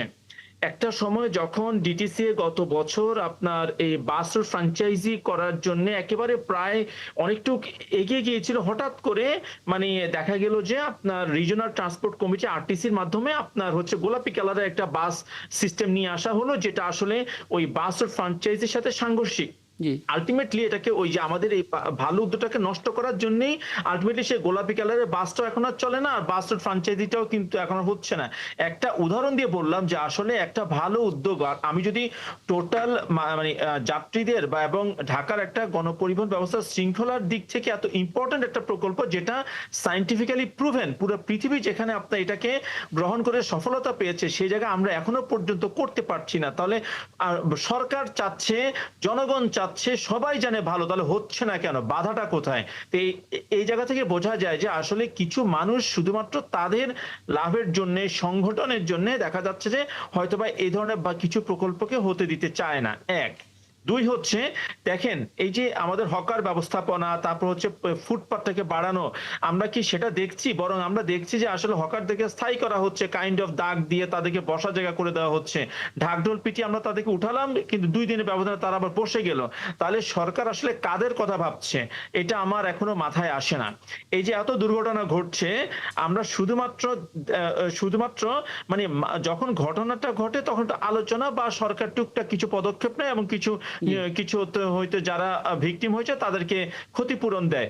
অথচ দেখেন আমরা বাংলাদেশ কিন্তু ইউনাইটেড নেশনস এর সাস্টেনেবল ডেভেলপমেন্ট গোলের সিগনেটরি, যেখানে আমাদেরকে 2030 সালের ভিতরে 50% সড়ক দুর্ঘটনাজনিত মৃত্যু এবং হতাহতের সংখ্যা কমাতে হবে। সেই জায়গাতে কিন্তু আমাদের এই টার্গেটটা অ্যাচিভ করার জন্য আমরা কি করছি, এই যে জবাবদিহিতাটা, এটা কিন্তু আমাদের নাই।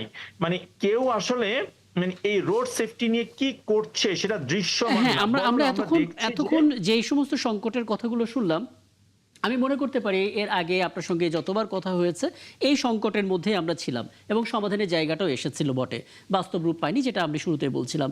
এখন যেহেতু ঈদ যাত্রার শুরুর অংশটা হয়ে গেছে, সকালবেলা ঈদ, এরপর মানুষ আবার দেশে ফেরা শুরু করবে, আমরা আসলে এমন ব্যবস্থা নিতে চাই যখন আসলে মৃত্যুর গল্পটা শূন্যতায় নামাতে পারবো আমরা। ঠিক কি করা যেতে পারে এই মুহূর্তে? তাৎক্ষণিকভাবে কোনো সুপারিশ, কোনো পরামর্শ থাকবে কিনা?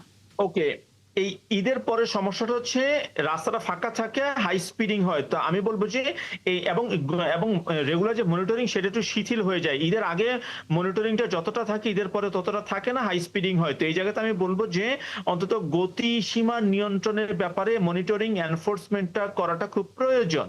পাশাপাশি হচ্ছে যে আমার ঈদের পরবর্তীতে চালকরা অনেক ক্লান্ত থাকে, টানা অনেক চালক গাড়ি চালাচ্ছে, এই সময় গাড়ি উল্টে পড়ে যাওয়ার প্রবণতা বেশি থাকে। তাই মানে চালকদের কর্মঘণ্টার অতিরিক্ত চালাচ্ছে কিনা এই ব্যাপারটা স্ট্রং মেসেজটা দেওয়া মালিকদেরকে সরকারের পক্ষ থেকে, এবং যদি কোনো দুর্ঘটনা ঘটে সে ইনভেস্টিগেশন করে কার দায় রয়েছে সেটাকে চিহ্নিত করা।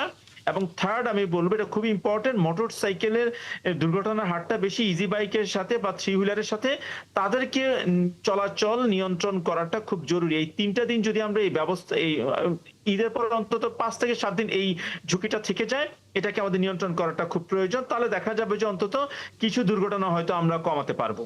খুব চমৎকার, কারণ আপনি যখন বলছিলেন ইজি বাইকের কথা, তখন আমার হাতে যে খবরটা আছে যে গতকাল ভোর 5টার সময় উত্তর বাড্ডায় একটি সড়ক দুর্ঘটনা ঘটেছে এবং ইজি বাইক চালক তিনি আসলে জায়গায় নিহত হয়েছেন। মানে এটা আসলে কার দোষ সেটা আসলে ক্যালকুলেশন করতে গিয়ে অনেক বড় একটা জটিল ব্যাপার, কিন্তু বাস্তবতা এটাই যে যারা আসলে বাইক চালাচ্ছেন কিংবা ইজি বাইক চালাচ্ছেন তাদের ক্ষেত্রে একটা বাড়তি নিরাপত্তা ব্যবস্থা। সবশেষ একটা বিষয় বলবেন, মানে এখন পর্যন্ত যে সমস্ত ঘটনাগুলো ঘটেছে প্রত্যেকটা ঘটনার আলাদা আলাদা করে যে তথ্য যাচাই করা কেন ঘটেছে, সরকারের কোনো উদ্যোগ আমরা এটা দেখিনি, কোনো সময়ই আমরা এটা দেখিনি। কারণ এটা নিতে নিতে আমরা আর একটা দুর্ঘটনার সম্মুখীন হয়ে যাই। কতটা জরুরি, মানে আমরা কারণ যদি পুরোপুরি না জানি সমাধানটা আসবে কোথা থেকে? খোদ সরকারের পক্ষ থেকেই। ওকে, দেখেন আসলে সরকারের জন্য সবগুলো দুর্ঘটনার একেবারে ডিটেইল ইনভেস্টিগেশন করার প্রয়োজন নেই, কারণ কিছু কিছু দুর্ঘটনা ঘটে বা ম্যাক্সিমাম দুর্ঘটনা ঘটে আমাদের ছোটখাটো ভুলের কারণে, যেগুলো আমরা সবাই জানি। হ্যাঁ, কিছু কিছু বড় দুর্ঘটনা ঘটে যেগুলো আমাদের কারণ অনুসন্ধান করে সিস্টেমের ভুলগুলো চিহ্নিত করা প্রয়োজন। আমি মনে করি সেই জায়গায় একটা ভালো সায়েন্টিফিক ইনভেস্টিগেশন করার জন্য পুলিশের ক্যাপাসিটি বিল্ডিংটাও প্রয়োজন। পাশাপাশি ইনভেস্টিগেশনকে গুরুত্ব দিয়ে সেটাকে ভুলগুলো চিহ্নিত করা, শুধুমাত্র চালককে দোষ দিয়ে, শুধুমাত্র হচ্ছে যে মানে যাত্রী পথচারীর ভুল এগুলো বললে হবে না। সিস্টেমের কোথায় ভুল রয়েছে, আমি রাস্তা তৈরিতে কোনো ইঞ্জিনিয়ারিং ভুল করেছি কিনা, আমার সিস্টেমের কোনো গাফলতি আছে কিনা, এগুলোকে আমার ঠিক করতে হবে। তাহলে দেখা যাবে না পরে দুর্ঘটনা কমাতে পারবো। আদারওয়াইজ চালককে দোষ দিলে বা হচ্ছে যদি বলে যে এটা হচ্ছে যে অমুকের ভুল, মানে তারপরে যে আসলে আমরা কোনোদিনও দুর্ঘটনা কমাতে পারবো না। খুব স্পষ্ট কথা, এবং আপনি যে 3টি পরামর্শ দিলেন এই 3টি পরামর্শ যদি অন্তত এই সময়, এই আগামী 3 দিন যদি ঠিকঠাক মতো ফলো করা হয়, হয়তো পরিস্থিতি কিছুটা হলেও বদলাবে। অনেক ধন্যবাদ, অনেক কৃতজ্ঞতা কাজী মোহাম্মদ সাইফুন নিবাস। নিশ্চয়ই এর পরবর্তীতে আবারও আপনার সঙ্গে কথা হবে এবং তখন হয়তো এই মন খারাপের খবরগুলো থাকবে না। আপনাকে ঈদের শুভেচ্ছা। দর্শক, এ পর্যায়ে আরও একটা বিরতি নিয়ে ফিরছি, আমাদের সঙ্গেই থাকবেন। অনেক ধন্যবাদ দর্শক আমাদের সঙ্গে থাকার জন্য। ৭১ চ্যানেলে আপনারা আছেন, রাকিব হাসান আপনাদের সঙ্গে আছে এবং আমার সঙ্গে আমার অতিথিরা আছেন। আন্তর্জাতিক অঙ্গন নিয়ে কথা বলতে চাই, আমাদের সঙ্গে অধ্যাপক ডক্টর আক্কাস আহমেদ আছেন, আন্তর্জাতিক সম্পর্ক বিশ্লেষক। অধ্যাপক আক্কাস আহমেদ, আপনাকে আমন্ত্রণ জানাচ্ছি এবং একই সঙ্গে ঈদের শুভেচ্ছাও জানাচ্ছি আপনাকে, যেহেতু রাত পোহালে ঈদ। একটা বিষয় একটু বলবেন, মানে মধ্যপ্রাচ্যে তো ঈদ এবং সেই ঈদের দিনে আমরা কোনো সুখবর সেখানে পাচ্ছি না, বরঞ্চ লেবাননে একদিনে 120টি হামলা চালিয়েছে ইসরায়েল, যেটা আসলে রয়টার্স শিরোনাম করেছে, আমরাও শিরোনামে রেখেছি। একই সঙ্গে গাজায় আসলে যুদ্ধ বিধ্বস্ত মানুষের ঈদ উদযাপনের একটা প্রতিবেদন আমরা করেছি। আমরা সেখানে সবচেয়ে প্রাচীন কসাইখানা, সেই কসাইখানার মধ্যে কোনো পশু নেই, এই ঈদের এই দিনটাতে সেখানে কোরবানি হতো, সেই জায়গায় এখন উদ্বাস্তু শরণার্থী মানুষেরা আশ্রয় নিয়েছে। মানে এই যখন মানবেতর পরিস্থিতি, তখন আমরা যুদ্ধ বিরতি চুক্তি নিয়ে কতটা আশাবাদী হব? আমরা তো মৃত্যুই ঠেকাতে পারছি না আসলে।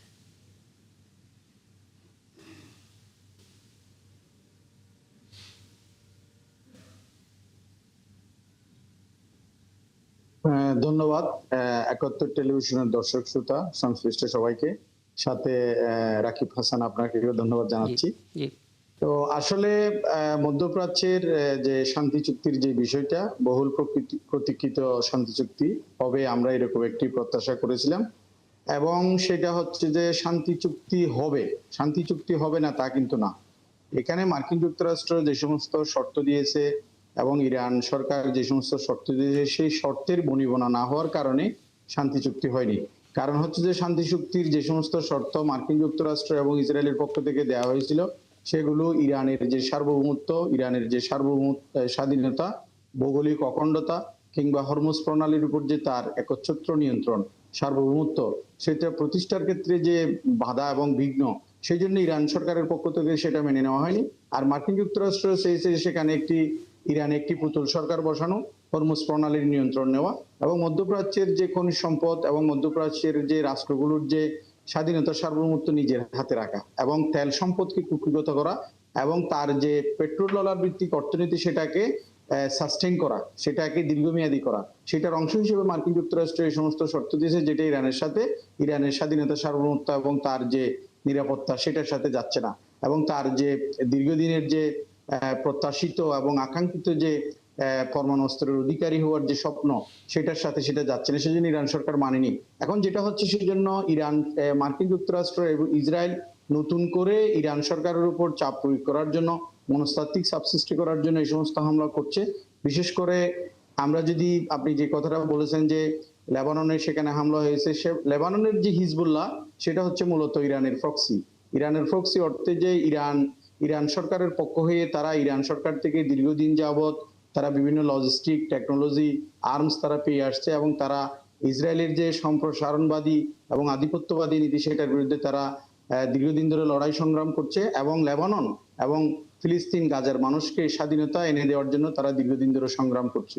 সেজন্য লেবাননের উপর এই ধরনের ন্যাক্কারজনক হামলা এবং গাজার যে নিরস্ত্র মানুষের উপর এরকম ন্যাক্কারজনক হামলা তারা অব্যাহত রেখেছে। আচ্ছা, তার মানে আমরা তাহলে এভাবে বলতে পারি কি, যে চুক্তিটা, হ্যাঁ, যে চুক্তিটা ইরানের উপর পূর্ণ আধিপত্য প্রতিষ্ঠা করা, যেটা মার্কিন যুক্তরাষ্ট্র এবং ইসরায়েল, হ্যাঁ, যেই চুক্তিটার কথা বলা হচ্ছে, ওই চুক্তিটা যেন ঠিকঠাক বাস্তবায়ন হয়, অর্থাৎ যুক্তরাষ্ট্রের কথাটাই যেন থাকে, এই জন্য চাপ প্রয়োগ করা হচ্ছে, সেই কারণে আসলে হামলা করা হচ্ছে। কিন্তু কথা হচ্ছে, হামলা করার মৃত্যু তো এক জিনিস না।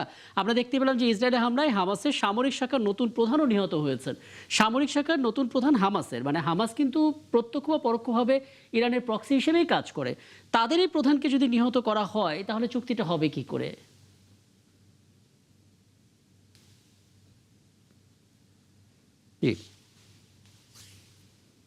হ্যাঁ, ধন্যবাদ। সেটাই তো মার্কিন যুক্তরাষ্ট্র তো এখানে চুক্তি, তাদের তো কোনো কমিটমেন্ট নাই। তারা তো তাদের যখন যেটা দরকার, যখন যেটা করতে হয়, অর্থাৎ এটা হচ্ছে কি চরমভাবে চাপ সৃষ্টি করা ইরানের উপরে।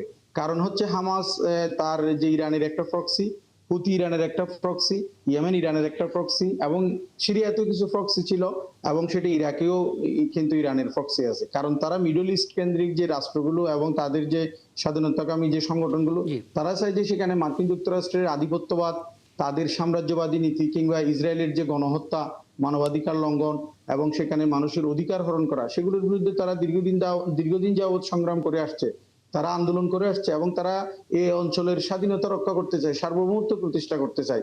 কিন্তু মার্কিন যুক্তরাষ্ট্র এই যুদ্ধ শুধুমাত্র ইরান কিংবা মধ্যপ্রাচ্যের মধ্যে সীমাবদ্ধ নেই, এটা হচ্ছে যে একটা বৈশ্বিক যুদ্ধ। কি অর্থে বৈশ্বিক যুদ্ধ?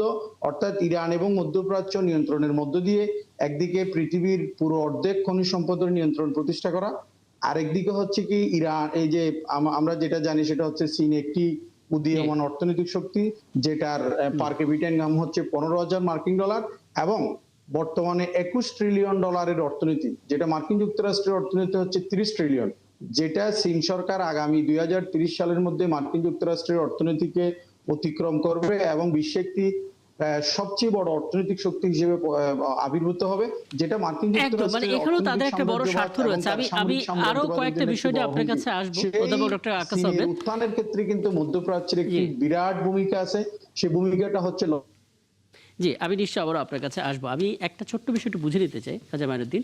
মানে এর আগে যখন পাকিস্তানের মধ্যস্থতায় ইরান এবং যুক্তরাষ্ট্রের মধ্যে একটা সমাধান হতে যাচ্ছিল, একটা চুক্তির দিকে এগোতে যাচ্ছিল, সেই সময় আসলে ইসরায়েল একটা বাঁধ সাথে এবং তারা একটা নতুন করে হামলা চালায়, পরবর্তীতে চুক্তি ভেস্তে যায়। এবারও যখন আমরা দেখতে পেলাম যুক্তরাষ্ট্রের প্রতিনিধি দল নয়াদিল্লি ঘুরে এলো আর ওদিকে ইরানের প্রতিনিধি দল কাতার সফর করছে, ঠিক সেই মুহূর্তে লেবাননে ইসরায়েল আবারও হামলা করলো। মানে সমস্যাটা কি আসলে চুক্তিতে, নাকি ইসরায়েল নিজেই আসলে একটা কিছু করে চুক্তিটা বন্ধ করতে যাচ্ছে? সমস্যার চুক্তিতে না, আসলে চুক্তির আলোচনা হচ্ছে বটে, কিন্তু মূল সমস্যাটা ইসরায়েলকে নেই। কিন্তু আমরা শুরু থেকে যদি খেয়াল করি, এই যে ইরানের উপরে যে চাপিয়ে দেওয়া যুদ্ধ, এটা কিন্তু ইসরায়েল ইনিশিয়েটেড যুদ্ধ। আমেরিকা জয়েন করেছে সেকেন্ডারিলি। ইসরায়েলের অবজেক্টিভ এবং আমেরিকার অবজেক্টিভ কিন্তু এক না এই যুদ্ধে। ইসরায়েলের অবজেক্টিভ হচ্ছে ইরানকে ধ্বংস করে দেওয়া, যাতে মধ্যপ্রাচ্যে তার মাস্তানি কেউ না ঠেকাতে পারে।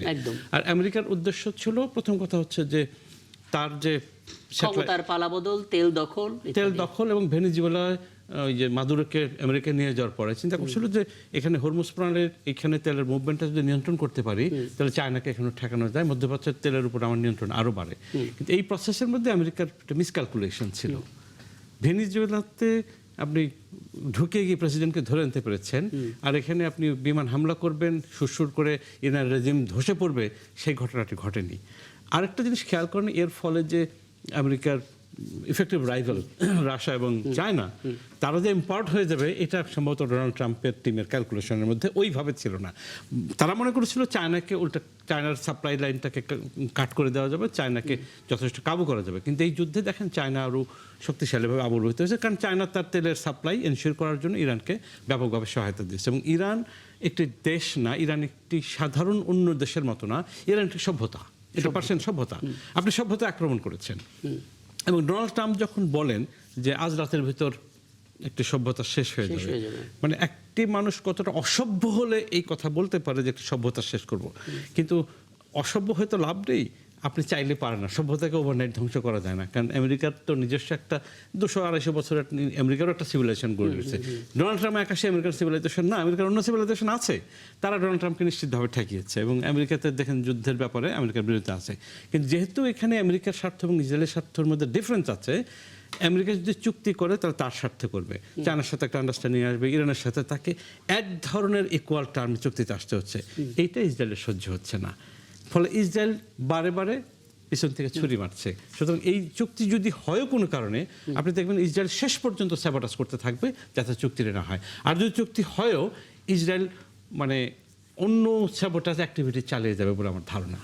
আমি এই জায়গাটাতে অধ্যাপক আকাশ আহমেদ আপনার একটা মতামত জানতে চাই। আপনি শুনছিলেন খাজা মঈনুদ্দিন, তিনি একটা চমৎকার ব্যাখ্যা দিলেন যে আমেরিকা এবং ইসরায়েল দুটো দেশেরই আলাদা আলাদা মোটিভ আছে এই যুদ্ধের প্রেক্ষিতে, এবং চুক্তি করতে গেলে যুক্তরাষ্ট্র তো নিজের স্বার্থের কথা বিবেচনা করেই তো চুক্তি করবে।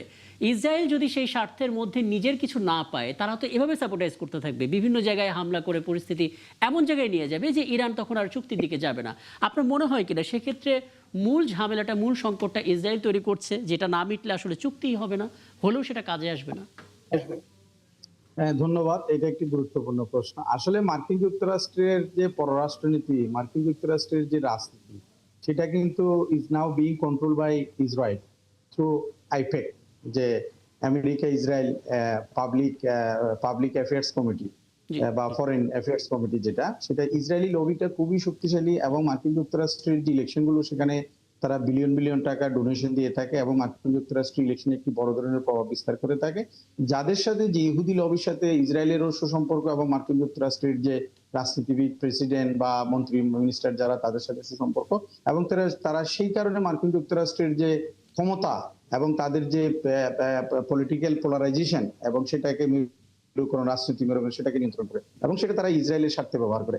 এখানে যে বিষয়টা গুরুত্বপূর্ণ সেটা হচ্ছে কি, আসলেই আমার সহ আলোচক যেটা বলেছেন খাজা মঈনুদ্দিন ভাই, ওনার কথার যথেষ্ট যৌক্তিকতা আছে। ইসরায়েলের স্বার্থ উদ্দেশ্যের সাথে মার্কিন যুক্তরাষ্ট্রের জনগণের তাদের জাতীয় স্বার্থের সাথে কিন্তু পার্থক্য আছে। এই পার্থক্যটা কি মার্কিন যুক্তরাষ্ট্র নিজেও জানে না। এটা হচ্ছে একটা মরণ ফাঁদ মার্কিন যুক্তরাষ্ট্রের জাতীয় স্বার্থের জন্য, তার অর্থনৈতিক স্বার্থের জন্য, তার যে রাজনৈতিক সাম্রাজ্যবাদের জন্য। সেটা কি, এখন যদি এই যুদ্ধে মার্কিন যুক্তরাষ্ট্র কোনোভাবেই জিতবে না। হ্যাঁ, হামলা হয়েছে, হামলা আরো হতে পারে, 1 বছর, 5 বছর, 10 বছর হামলা হতে পারে, কিন্তু রেজাল্ট হচ্ছে কি, তার ট্রিলিয়ন ট্রিলিয়ন টাকা খরচ হবে, কিন্তু আলটিমেটলি মার্কিন যুক্তরাষ্ট্রের প্রভাব প্রতিপত্তি এখানে কমবে, কোনোভাবেই সে জিতবে না। এবং যেটা হয়েছে সেখানে একদিকে চায়না লাভবান হয়েছে। এখন দেখেন আপনি দেখবেন যে Canadian prime minister Mike Carney উনি চায়না যাচ্ছেন, ব্রিটিশ প্রধানমন্ত্রী উনি চায়না যাচ্ছেন, অস্ট্রেলিয়ার প্রাইম মিনিস্টার উনি চায়না যাচ্ছেন, এবং দেখবেন যে ইউরোপিয়ানরা তারা কিন্তু ব্রিক্স এর সাথে চলে গেছে, বিআরআই বেল্ট এন্ড রোড ইনিশিয়েটিভের সাথে চলে যাচ্ছে, এবং চায়না কেন্দ্রিক যে সেন্ট্রালাইজেশন, তার যে পাওয়ার পোলারাইজেশন, সেটা কিন্তু তার কংগ্রিগেশন ইন্টিগ্রেটেড হয়ে গেছে চায়নার একটি বড় ধরনের উত্থান হয়েছে। আমি সেটা আমার নিজের বক্তব্য না, আপনি মার্কিন যুক্তরাষ্ট্রের যে ভূ রাজনীতি এবং অর্থনীতি বিশ্লেষক প্রফেসর জেফ্রি স্যাক্স, ওনার কথা যদি মার্কিন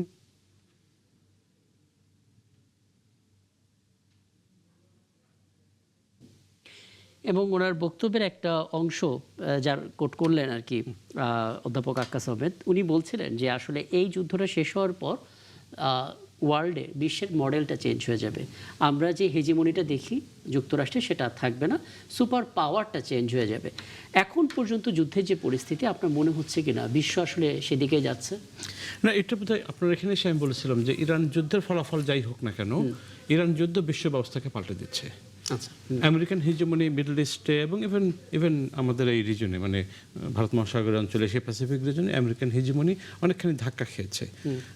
মিডল ইস্ট থেকে আমেরিকার অনেক বেশি নিয়ন্ত্রিত, মানে একেবারে পাত্তারি গোটাতে হবে বা গোটাবে তা না, কিন্তু তার এখানে হিজমনিটা নিয়ন্ত্রিত হিজমনি হবে আগের তুলনায়। কারণ এখানে দেখেন রাশিয়ান ফেডারেশন এবং চায়না কিন্তু মোটামুটি তাদের প্রভাব বলা বিস্তারের চেষ্টা করছে, এবং এই দেশগুলোর সাথে আপনি খেয়াল করবেন যে চায়নার সম্পর্ক মিডল ইস্টের দেশগুলোর সাথে আগের চেয়ে অনেক বেশি বাণিজ্য বেড়ে যাচ্ছে। এবং হরস্পনালের এই ধাক্কা খাওয়ার পরে আমেরিকা এই অঞ্চল থেকে নতুন করে ভাবতে হবে। আর একদিকে আমেরিকার যে এই যুদ্ধে যে আর্থিক ক্ষয়ক্ষতি হলো এবং মনস্তাত্ত্বিক ক্ষয়ক্ষতি হলো, এটাকে তার নতুন করে ভাবতে হবে। একটা বিষয় একটু জানার চেষ্টা করি আপনার কাছে, এটা অনেকেই জানতে চান। মানে এই ইরান যুদ্ধটা প্রমাণ করে দিয়েছে যে মধ্যপ্রাচ্যে দেশগুলোতে মার্কিন ঘাঁটি থাকা কতটা বিপজ্জনক হতে পারে। তো আপনার মনে হয় কিনা মধ্যপ্রাচ্যের দেশগুলো সেখান থেকে শিক্ষা নেবে, নাকি ঘাঁটিগুলো ঠিক অক্ষত রেখে ভবিষ্যতেও তারা এইভাবে সম্পর্কটাকে জিয়ে রাখবে? আমার মনে হয় এই পারে শিক্ষা নিতে বাধ্য হবে, এই কারণে যে 1979 সনে ইরানিয়ান রেভলিউশনের আগ পর্যন্ত বলা হতো আমেরিকান যে 2 pillars of American foreign policy in the middle east, দুইটা পিলারের একটা পিলার হচ্ছে সৌদি আরব, আর একটা পিলার হচ্ছে ইরান। মানে পার্সিয়ান গালফের দুই পারের দুই আপনি পিলার গেড়ে বসে আছেন আমেরিকা। কিন্তু সেই পিলার একটা ভেঙে গেল 79-এ যখন ইরানিয়ান রেভলিউশন হলো, তখন আমেরিকা একটা বড় ধাক্কা খেয়েছিল। কারণ হচ্ছে যে ওইখানে আমেরিকান ডিপ্লোম্যাটদেরও 444 দিন আটকে রাখা হয়েছিল তেহরানে। ফলে ওই অঞ্চল থেকে আমেরিকার একটা বড় এক ধরনের মনস্তাত্ত্বিক পরাজয় হয়েছিল।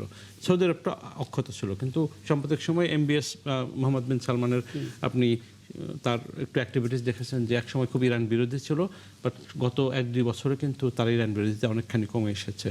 এবং ইরানের সাথে ওমান এবং কাতারের সম্পর্ক অত্যন্ত ঘনিষ্ঠ হয়েছে এটা, এবং এক ধরনের চুক্তি করে ফেলবে। গ্যাস নিয়ে তো অনেক রকমের অগ্রগতি হলো আসলে। সরি, সাউথ পার্স গ্যাস ক্ষেত্র নিয়ে আমরা দেখলাম সাউথ পার্সের একটা অংশ কাতার যেভাবে নিজেদের স্বার্থে রাখছে এবং সেটা নিয়ে যেভাবে আলোচনা চালিয়ে যাচ্ছে ইরানের, তাদের মধ্যে আসলে কোনো বিরোধ পড়েনি আর কি। পড়েনি। এবং সৌদি আরবকে সম্ভবত আগামীতে ইরানের সাথে মানে চলতে হবে। এবং এর একটা Chris foreign policy is very interesting. সেটা হলো যে সৌদি আরবের সাথে পাকিস্তানের যে চুক্তি আছে, পাকিস্তানের যুদ্ধে পাকিস্তানের যে মিডিয়েশনের যে ভূমিকা, পাকিস্তানের সাথে চায়নার যে রিলেশন, চায়নার সাথে ইরানের যে রিলেশন, ইরানের সাথে রাশিয়ান ফেডারেশনের যে রিলেশন, ফলে এই হোল ইকুয়েশনে আমেরিকার জন্য খুব সুখকর কোনো খবর নেই। এবং এই রাষ্ট্রগুলো ততটা ইসরায়েল বিরোধী ছিল না। এখন কিন্তু মুসলিম বিশ্বের বাইরেও ইসরায়েলের শত্রু দেশের সংখ্যা কিন্তু আগের তুলনায় বেড়ে গেছে। একদম। একটা বিভ্রান্তি আসলে অনেকেই দূর করতে পারেন না, সেটা হচ্ছে যে ইরান যুদ্ধে আসলে রাশিয়া এবং চীনের ভূমিকাটা কি? তারা কি সরাসরি এই যুদ্ধে অংশ নিচ্ছে, নাকি এমন কোনো ভূমিকা রাখছে যাতে আমরা বলতে পারি যে ইরানের সহায়ক শক্তি হিসেবে তারা কাজ করছে? কারণ ডোনাল্ড ট্রাম্প যখন সেখানে সফর করলেন চীনে, সেখানে কিন্তু চীনের দিক থেকে খুব বেশি ইরানকে ওয়েলকাম করা হচ্ছে এমন কোনো বার্তা দেননি। বরঞ্চ তাইওয়ানের দিকে বারবার যুক্তরাষ্ট্রকে প্রশ্ন করা হচ্ছে যে তোমরা তাইওয়ানকে কেন অস্ত্র দিয়ে সাহায্য করছো? আচ্ছা দেখেন, যে কোনো মানে ফরেন পলিসির ডিপ্লোমেসির প্রধান উদ্দেশ্য হচ্ছে জাতীয় স্বার্থ বাড়ানো। সে চায়না তো তার জাতীয় স্বার্থ, ইরান ইস্যুতেও সে তার জাতীয় স্বার্থ ম্যাক্সিমাইজ করে নেবে। ইরান যুদ্ধে সে চাবে যে তাইওয়ানের ব্যাপারে আমেরিকার অবস্থানটা চেঞ্জ হোক, মানে যাতে তাইওয়ানটা একসময় একভূতি করে নিতে পারে চায়না, সে চেষ্টা করবে। কিন্তু ইরান যুদ্ধে আপনি যে প্রশ্ন করছিলেন যে চায়না এবং রাশিয়ান ফেডারেশনের যে মানে ভূমিকা, এই ভূমিকা তো ধরেন ফিজিক্যালি মিলিটারি ওয়ারে সে জড়ানোর প্রয়োজন নাই, প্রক্সি হিসেবে কাজ প্রক্সি হিসেবে কাজ করছে। এবং সবচেয়ে এখনকার যুদ্ধের অন্যতম গুরুত্বপূর্ণ জিনিসের নাম হচ্ছে তথ্য। তো আমি একটু অধ্যাপক ডক্টর আকাশ আহমেদ, একেবারে শেষের দিকে শেষের একটা মন্তব্য আপনার কাছ থেকে নেব। দুটো বিষয় একত্রে বলবেন। প্রথমত হচ্ছে যেটা আমি একটু আগে খাজা মঈনুদ্দিনকেও জানতে চাইছিলাম, যে মধ্যপ্রাচ্যের দেশগুলো এখন ইরান বাদে অন্যান্য দেশগুলো এটা ফিল করতে পারছে কিনা যে তাদের দেশে মার্কিন ঘাঁটি থাকা তাদের জন্য কতটা বিপজ্জনক হতে পারে, এবং এরপর নতুন করে তারা বিষয়টা ভাববে কিনা, ইরানের সাথে তাদের সম্পর্কটা কেমন হলো, এবং রাশিয়া চীনের ভূমিকাটা আসলে যুদ্ধে এখন ঠিক কোন পজিশনে আছে? তারা কি সরাসরি এই যুদ্ধে সহায়তা করছে, বা কোনোভাবে মানে তাদের অবস্থানটা আসলে কি? হ্যাঁ, ধন্যবাদ। আমি আপনার প্রথম প্রশ্নের উত্তরটা দেই। সেটা হচ্ছে কি, মধ্যপ্রাচ্যের রাষ্ট্রগুলোর মধ্যে একটি নতুন সম্ভাবনা তৈরি হয়েছে। সেই নতুন সম্ভাবনাটি হচ্ছে কি, মধ্যপ্রাচ্যের রাষ্ট্রগুলোর যে তাদের যে রাজনৈতিক সার্বভৌমত্ব এবং স্বাধীনতা, তার যে জাতীয় নিরাপত্তার প্রশ্নে মার্কিন যুক্তরাষ্ট্রের সাথে তাদের যে চুক্তি, এবং সেই চুক্তির আওতায় কিন্তু মার্কিন যুক্তরাষ্ট্রের অনেকগুলো কিন্তু ঘাঁটি এই গালফ স্টেটভুক্ত রাষ্ট্রগুলোর মধ্যে ছিল। কিন্তু মার্কিন যুক্তরাষ্ট্রের সেই তার যে কমিটমেন্টের জায়গায়, সেটা কিন্তু তারা কিন্তু তাদের স্বাধীনতা সার্বভৌমত্ব রক্ষিত হয়নি, এবং তারা প্রচুর পরিমাণ আক্রমণের শিকার হয়েছে। এবং যার কারণে মার্কিন যুক্তরাষ্ট্রের সাথে মধ্যপ্রাচ্যের রাষ্ট্রগুলোর সাথে তাদের যে সম্পর্ক, সেটা পুনর্বিবেচনা হবে। এখানে একটি নতুন রাজনৈতিক মেরুকরণ হবে। এবং এখানে আরেকটি বিষয়, সেটা হচ্ছে ইরান যেমন ঘুরে দাঁড়িয়েছে তার সার্বভৌমত্ব স্বাধীনতা রক্ষার ক্ষেত্রে মার্কিন যুক্তরাষ্ট্র চ্যালেঞ্জ করে, সেক্ষেত্রে কিন্তু সৌদি আরবও করতে পারে, সেক্ষেত্রে কিন্তু মিশরও করতে পারে, সেক্ষেত্রে কিন্তু তুরস্কও করতে পারে। কারণ এই সমস্ত রাষ্ট্রগুলো ভৌগোলিকভাবে অনেক বড়, এবং জনসংখ্যা এবং প্রযুক্তি, তাদের অর্থবিত্ত, টাকা পয়সা অনেক কিছু আছে। সেটা তারা নতুন একটি মধ্যপ্রাচ্যের রাষ্ট্রগুলো মার্কিন যুক্তরাষ্ট্রের সম্পর্কের একটি নতুন মেরুকরণ হবে। আর যে দ্বিতীয় প্রশ্নটা, সেই প্রশ্নটা আমি একটু প্রেডিকশন করি। সেটা হচ্ছে কি, এখন সরাসরি যদি চায়না এবং রাশিয়া যদি এই যুদ্ধে যদি সরাসরি সম্পৃক্ত হয়, তখন কিন্তু তৃতীয় বিশ্বযুদ্ধ হবে। তৃতীয় বিশ্বযুদ্ধ অলরেডি চলমান, সেটা হচ্ছে কি মোটামুটি একটি লিমিটেড পর্যায়ে চলমান। কিন্তু এখানে যদি সরাসরি চীন এবং রাশিয়া যদি যুক্ত হয়, তৃতীয় বিশ্বযুদ্ধের ইঙ্গিত দিলেন। শেষটা করতে পারলে ভালো হতো। অনেক ধন্যবাদ, অনেক ধন্যবাদ ডক্টর আক্কাস আহমেদ। নিশ্চয়ই সামনে করে আয়োজনে আবারও আপনাকে পাবো, এবং খাজা মঈনুদ্দিন আপনাকেও ধন্যবাদ, একটা দীর্ঘ সময় ছিলেন, এবং আবারও ঈদের শুভেচ্ছা আপনাকে। দর্শক, আপনাদেরকে ঈদের শুভেচ্ছা, অনেক ধন্যবাদ আমাদের সঙ্গে থাকার জন্য। আগামীকাল নতুন বিষয় নিয়ে হাজির হবো ৭১ চ্যানেলে, থাকবেন আমাদের সঙ্গে।